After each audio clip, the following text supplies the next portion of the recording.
பூங்காற்று நேயர்களுக்கு வணக்கம். என் பெயர் சத்யபாமா. எனக்கு இப்பொழுது 71 வயது ஆகிறது. என் தாயார் டாக்டர் ஒய் ராஜேஸ்வரி. என் தந்தை என் ராமசாமி ரெட்டி. எங்கள் அப்பா அக்ரிகல்ச்சரல் இதில் தான் இருந்தார். அவர் சேலத்தில் ஒரு பெரிய ஃபார்ம் வச்சுருந்தார். எங்கள் அம்மா டாக்டர். எங்கள் அம்மா கார்ப்பரேஷன் ஆஃப் மெட்ராஸ்க்கு ஒர்க் பண்ணிக்கிட்டு இருந்தாங்க. எனக்கு ஒரு அண்ணன் இந்தியன் ஏர்ஃபோர்ஸில் இருந்தான். எனக்கு ஒரு அக்கா, அவளும் டாக்டர். 1954 மயிலாப்பூரில் பிறந்தேன். 1958 ஒரு ஹவுசிங் போர்டு வீடு வாங்கி கொண்டு எங்கள் குடும்பம் மந்தவழிக்கு நகர்ந்தோம். நான் படித்தது ரோசரி மெட்ரிகுலேஷன் ஸ்கூல், ட்ரஸ்ட் பாக்கம் சவுத்தில் இருந்தது. தினம் காலை என்னுடைய ஃப்ரெண்ட்ஸோட ரோசரி மெட்ரிகுலேஷன் ஸ்கூலுக்கு பஸ்ஸில் போவேன். எப்பொழுதும் ஸ்கூலுக்கு லேட்டாக போனதா எனக்கு ஞாபகமே இல்லை. எப்போவுமே ஏர்லியாக தான் போவோம். நாங்கள் எல்லாம் ஃப்ரெண்ட்ஸ் எல்லாம் ஒன்றா விளையாடி அப்புறம் ப்ரேயர் ஸ்டார்ட் ஆகும்போது ஸ்கூலுக்கு போயிடுவோம். நான் ஸ்கூலில் படிக்கும்போது 11th was the final year. 11th அப்புறம் we will go to pre university, பியூசிக்கு போவோம். நான் ஸ்டெல்லா மரிஸ்க்கு பியூசிக்கு போனேன். மேத்ஸ், ஃபிசிக்ஸ், கெமிஸ்ட்ரி அந்த சப்ஜெக்ட் எடுத்தேன். அதுக்கப்புறமா நான் காமர்ஸ் எடுக்கிறதுக்கு டிசைட் பண்ணி B Com Christian college, Madras Christian college தாம்பரத்தில் இருக்குது. அது it was a coed college. நாங்கள் கேர்ள்ஸ் 5 பேர் தான் இருந்தோம் கிளாஸில். மிச்ச பேர் எல்லோரும் பாய்ஸு. 3 years படித்தேன். 1974 எங்கள் brother, he was also extremely intelligent person like my mother. அவன் சென்ட் பீட்ஸ் ஸ்கூலில் படித்தான்.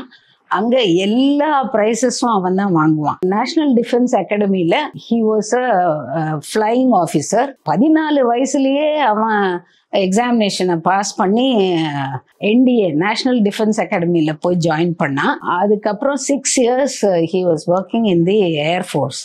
அன்ஃபார்ச்சுனேட்லி மிக் ஏர் கிராஷில் இறந்து போயிட்டான். 26 வயசில் இறந்து போயிட்டான்.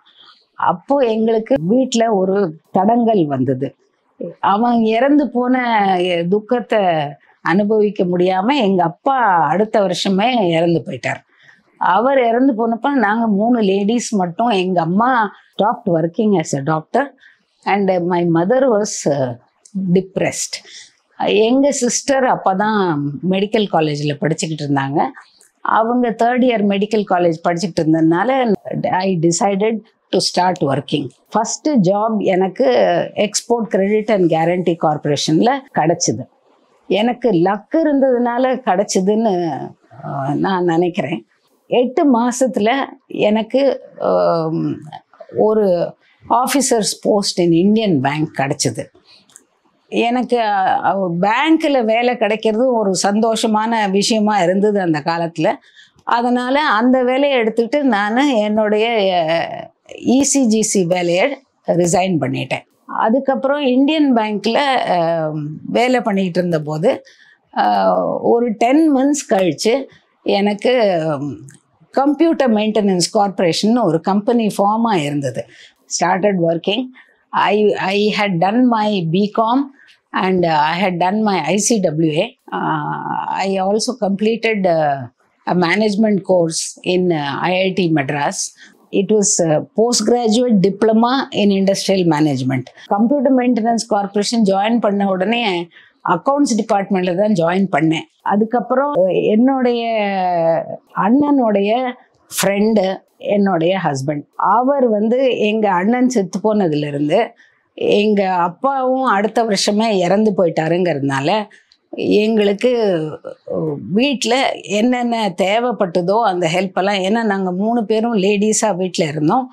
அதனால் எல்லா ஹெல்ப்பும் பண்ணுறதுக்கு அவர் எங்கள் வீட்டுக்கு டெய்லி எவ்ரி ஈவினிங் வருவார்.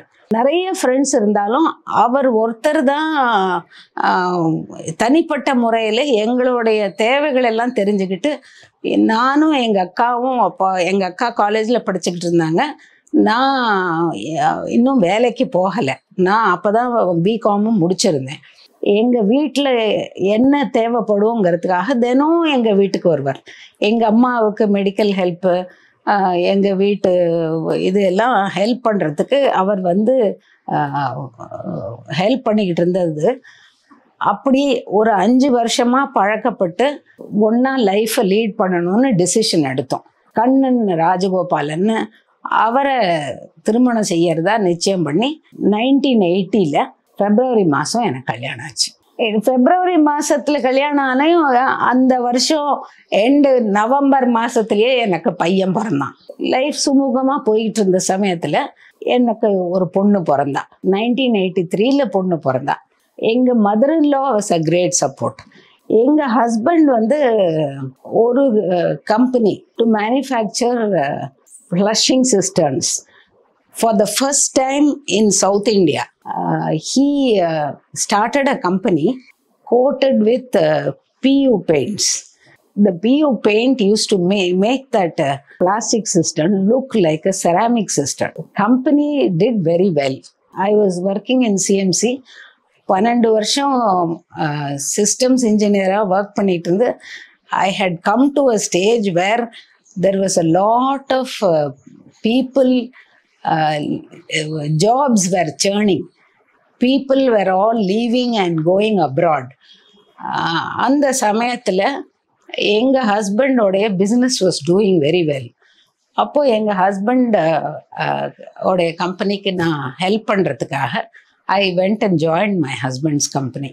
அந்த சமயத்தில் அவர் என்ன டிசைட் பண்ணார்னா, அவர் பப்ளிக் லிமிட்டடாக போகணுன்னு நினச்சாரு. But he decided that he developed lot of interest in farming activity. அவர் விவசாயத்தில் நிறைய இன்ட்ரெஸ்ட் வந்தது. அதனால் கம்பெனியை வந்து செல் பண்ணிவிட்டு ஒரு நிலம் வாங்கி விவசாயம் ஆரம்பிக்கணும்னு அவருக்கு இன்ட்ரெஸ்ட் வந்தது. 12 ஏக்கர் நிலம் வாங்கினார். வாட்டர்மெலன் கல்டிவேட் பண்ணார். நல்ல லாபம் இருந்ததுனால அதில் தான் தீர்மானமாக அக்ரிகல்ச்சரில் இன்வால்வ் ஆகிக்கணும்னு சொல்லிட்டு அவருடைய கம்பெனியை விற்கணும்னு டிசிஷன் எடுத்து 2004 அந்த கம்பெனியை விற்றுட்டார். என்னுடைய பொண்ணும் பிள்ளையும் த ஸ்கூல் அப்படின்ற ஸ்கூலில் படித்தாங்க. என்னுடைய சன் ஸ்கூலிங்கை முடித்த உடனே he wanted to go to US. My daughter completed her schooling in the school only. Carnatic music start பண்ணிட்டா. எங்கள் father-in-law was a musician. So music was there in the family. என்னுடைய கடைசி சிஸ்டர்-இன்-லாவுடைய சன்னு தான் சிட் ஸ்ரீராம். அவர் farming பண்ண தீவிரமாக engage ஆக ஆரம்பித்த உடனே நான் வந்து பிரின்சிபல் கன்சல்டண்ட்டாக இண்டிபெண்ட் கன்சல்டண்ட்டாக ஒர்க் பண்ண ஆரம்பித்தேன். நான் 2002 2014 வரைக்கும் இண்டிபெண்ட் கன்சல்டண்ட்டாகவே ஒர்க் பண்ணேன். 60 நான் ரிட்டையர் பண்ணணும்னு நினச்சி I had already given intimation to my employers that I will stop doing consulting work. இந்த சமயத்தில் எனக்கு கொஞ்சம் மூச்சு வாங்க ஆரம்பிச்சுது. நடந்து போனால் ஐ வாஸ் ஆல் ரைட், படி ஏறினா எனக்கு அந்த பிரெத்லெஸ்னஸ் வந்தது. அப்போ டாக்டர் கிட்ட போய் பார்த்தபோது ஒரு சிடி ஸ்கேன் எடுக்க சொன்னாங்க. சிடி ஸ்கேன் எடுத்த போது ஐ வாஸ் டிடெக்டட் ஃபார் அரோட்டிக் ஸ்டீனோசிஸ்னு, என்னுடைய ஹார்ட் 75% பிளாக்ட் அப்படின்னு doctor suggested immediate hospitalisation and immediate surgery. ஹாஸ்பிட்டலில் அட்மிட் ஆகி அப்போலோ ஹாஸ்பிட்டலில் தான் எனக்கு சர்ஜரி பண்ணாங்க. The surgery was a success. அதனால் எனக்கு ஒரு ப்ராப்ளமும் இல்லை. ஒரு வேல்வ் ரீப்ளேஸ்மெண்ட் பண்ணாங்க. அந்த வேல்வு ரீப்ளேஸ்மெண்ட் பண்ணதுக்கப்புறம் by the time I was brought out of ICU எனக்கு ஸ்ட்ரோக் வந்தது. அந்த ஸ்ட்ரோக் வந்தது fortunately for me it was only 15% தான் அஃபெக்ட் ஆச்சு. பெரிஃபரல் விஷன் லூஸ் பண்ணேன். பெரிஃபரல் விஷன் அஃபெக்ட் ஆன போது ரைட் சைடு ஃபுல்லாக எனக்கு ஸ்ட்ரோக்னால அஃபெக்ட் ஆயிடுச்சு. ஈவன் நவ் இப்போவும் எனக்கு தலையிலிருந்து கை வலி ரொம்ப இருக்குது. காலெல்லாம் ரொம்ப வீக்காக வந்த மாதிரி ஒரு ஃபீலிங் இருந்துகிட்டே இருக்குது. 6 வருஷம் ஆறுது எனக்கு ஸ்ட்ரோக் வந்த உடனே 7 நாளில் என்னை ஹாஸ்பிட்டல்லேருந்து டிஸ்சார்ஜ் பண்ணிட்டாங்க. எனக்கு சர்ஜரிக்காக தானே மெயினாக அட்மிஷன் ஆனது. சர்ஜரி சக்ஸஸ்ஃபுல் அப்படிங்கிறது அவங்களோட ஒப்பீனியன். இந்த ஸ்ட்ரோக்கு நாளடைவில் சரியாக போயிடும் அப்படின்னு சொல்லி எங்கள் கார்டியாலஜிஸ்ட் என்னை டிஸ்சார்ஜ் பண்ணிட்டார். அவர் ஃபார்மிங் ஆக்டிவிட்டியை வேலையை ரொம்ப குறைக்க ஆரம்பிச்சுட்டு வெறும் கவுஸும் பேடியை மாத்திரம்தான் பார்த்துக்கிட்டு இருந்தார். Concentrate in taking me to doctors. அவங்க வைத்தியங்களுக்கு கூட்டிகிட்டு போகிறதும் வைத்தியங்களை நான் அட்மினிஸ்டர் பண்ணிக்கிறதுக்கும் ரொம்ப ஹெல்ப் பண்ணிட்டு இருந்தார். மசாஜுக்கு போகும்போதெல்லாம் என்னை காரில் கூட்டிகிட்டு போய் திருப்பி கூட்டிகிட்டு வருவார். இந்த வர்மா ட்ரீட்மெண்ட் பண்ணும்போதும் அவர் தான் கூட்டிகிட்டு வருவார். அந்த மாதிரி டெய்லி அவருடைய டியூட்டி. கார்த்தால் எழுந்தால் எனக்கு எக்ஸசைசஸ் பண்ணுறதுக்கு அவர் சொல்லி தருவார். அவர் 2 மணிக்கு சாப்பிட்டுட்டு ஒரு 1/2 an hour படுத்துட்டு 3 o'clock கிளப்புக்கு போயிட்டு ஹீ வில் ப்ளே ஸ்னூக்கர் விளையாடிட்டு சாயங்காலம் 6 மணிக்கு வீட்டுக்கு வந்துடுவார். 6 மணிக்கு வந்துட்டு எனக்கு முதல்ல டின்னர் நான் 7:30 மணிக்கு சாப்பிட்டுடுவேன். அதெல்லாம் எடுத்து போட்டு என் பக்கத்துலேயே உட்காந்துருந்து நான் சாப்பிட்ற வரைக்கும் பார்த்துட்டு எல்லாத்தையும் கான்சென்ட்ரேட் பண்ணது அவர் தான். 2023 வரைக்கும் ஒரு 4 வருஷமாக ஸ்லோவாக எனக்கு மைண்ட் வாஸ் இம்ப்ரூவிங். என்னுடைய வீட்டு அட்ரெஸ்ஸு, என்னுடைய எல்லா ஆக்டிவிட்டீஸு, நான் கம்ப்யூட்டர்ஸ் எல்லாம் பண்ணிக்கிட்டு இருந்தேன். அது கூட எனக்கு பண்ண தெரியாமல் 2019 வந்த ஸ்ட்ரோக்னால அஃபெக்ட் ஆகியிருந்தேன். ஃபோன் பண்ணி பேசுகிறதுக்கு எல்லாம் எனக்கு திரும்பி வந்துடுது, எல்லாமே மெமரிக்கு. 2023 எங்கள் ஹஸ்பண்ட் கூட நான் ஃபார்முக்கு பொங்கல் அன்னைக்கு January 14th பொங்கல் அன்னைக்கு ஃபார்முக்கு போனோம். எங்கள் ஃபார்ம் பக்கத்தில் சுவாமி குருபரானந்தான்னு என்னுடைய சுவாமிஜி கிட்ட படித்தவர். அவர் படித்து அவர் 20 வருஷமாக தமிழில் வேதாந்தம் சொல்லி கொடுத்துருக்கார். அவர் கிட்ட போய் 1 மணி நேரம் அவர்கிட்ட டைம் ஸ்பெண்ட் பண்ணிவிட்டு நாங்கள் பொங்கலுக்கு அவரை வீட்டுக்கு சாப்பிட வர சொல்லிவிட்டு இங்கே பொங்கல் வைக்கிறதுக்கு பாறை எல்லாம் அடுப்பில் வச்சுட்டு எல்லாம் அரிசியெல்லாம் போட்டுட்டு எங்கள் ஹஸ்பண்ட் ஃபார்முக்கு நடந்து போயிட்டு வரேன் அப்படின்னு சொல்லிட்டு போனார். 3 kilometers வாக் பண்ணிவிட்டு திரும்பி 11:30 மணிக்கு வந்தார். 11:30 மணிக்கு பொங்கல்லாம் ரெடி ஆகிடுச்சு அப்படின்னு நாங்கள் சொன்னோம்.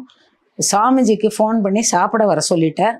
அவருக்கு திடீர்னு ஹார்ட்டில் ப்ராப்ளம் அவருக்கு என்னமோ பண்ணுறது, எனக்கு கொஞ்சம் காஃபி குடிக்கிறதுக்கு அப்படின்னார். கரெக்டாக பொங்கல் வேற முடிஞ்சுடுத்தே அப்படின்னு சொல்லி கிடுகிடுன்னு விளக்கேற்றிட்டு அவருக்கு ஒரு கை வெண்பொங்கலும் ஒரு கை சக்கரை பொங்கலும் வச்சு ஒரு காஃபியும் கொண்டு போய் கொடுத்து அவர் காஃபி குடிச்சிட்டு எழுந்து போய் பெட்டில் படுத்துட்டு எனக்கும் உன்ன மாதிரி ஸ்ட்ரோக் வந்திருக்கு அப்படின்னு சொன்னார்.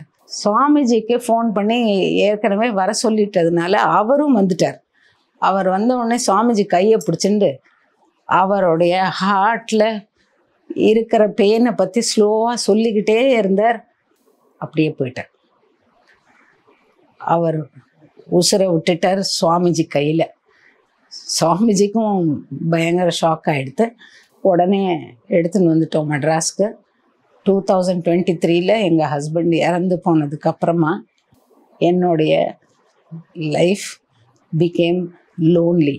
எங்கள் அப்பா போனதுலேருந்து இண்டிபெண்ட்டாக என்னுடைய லைஃப்பை உருவாக்கின தைரியங்கள் நிறைய இருந்ததுனால எங்கள் ஹஸ்பண்டும் இறந்து போனதுக்கப்புறம் எனக்கு ஸ்லோவாக எல்லாமே கிளியர் ஆக ஆரம்பிச்சிடுது. இப்போ என்னுடைய மைண்ட் 99% கிளாரிட்டியோட வேலை பண்ணுறது. எவ்ரிதிங். நான் பேங்க்குக்கு போக முடியறது, என்னுடைய ஏடிஎம் ஆப்ரேட் பண்ண முடியறது, கம்ப்யூட்டர் ஆப்ரேட் பண்ண முடியறது, என்னுடைய ஆக்டிவிட்டி எல்லாமே ரிவைவ் ஆகிடுது எங்கள் ஹஸ்பண்ட் இறந்து போனதுக்கப்புறம். என்னுடைய மனசு தைரியம், அந்த ஒரு தைரியம் இருந்ததுனால எனக்கு அந்த ஒரு சக்தி வந்துடுத்து. இண்டிபெண்ட்டாக இருக்கிறதுக்கு நம்மளுக்கு முடியும் அப்படிங்கிற எண்ணம் என்னுடைய மைண்டில் வந்துடுது. அதனால் இன்றைக்கி எல்லா ஒர்க்கும் நானே பண்ணிக்கிறேன். தனியாக இருக்கும்போது தைரியம் வரணும். முதல்ல தைரியம் வந்தால் நம்ம உடம்புல என்ன நம்மளை பாதிச்சிருக்குங்கிறத நம்ம புரிஞ்சுக்கிட்டா அதுக்கு தகுந்த மாதிரி நம்ம லைஃப்பை நம்ம மாடிஃபை பண்ணிக்கிறதுக்கு முயற்சி எடுக்கணும். நானே செஞ்சுக்கணுங்கிற ஒரு தீர்மானம் வந்து எல்லாத்தையும் இது வரைக்கும் நான் திருத்தமாக செய்யறது எல்லாரும் எனக்கு நார்மலாக இருக்குது அப்படிங்கிற ஒரு ஃபீலிங் தான் எனக்கு கொடுக்குறாங்க.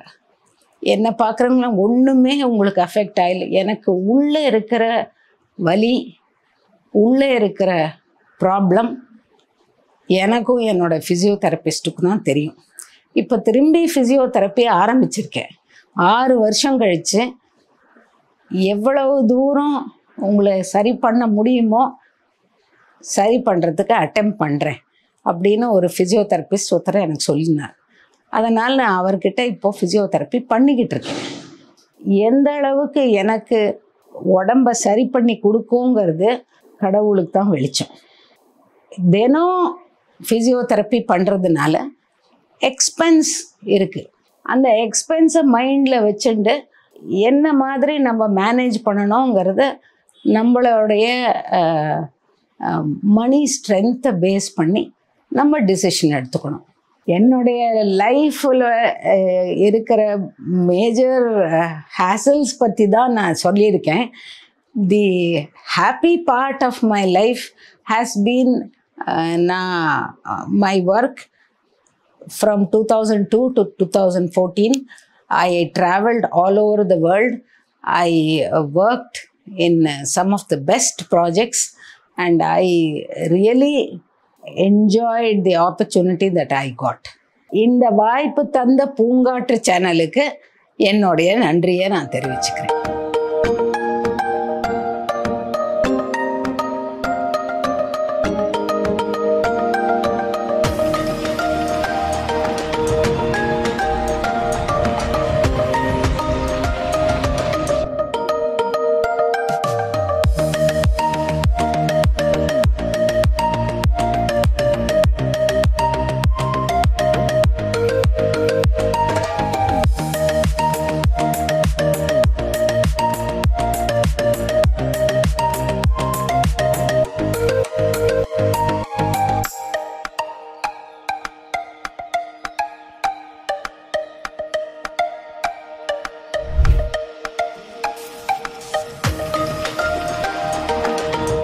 பூங்காற்று இது நாளைய நல்வாழ்வுக்கான வழிகாட்டி.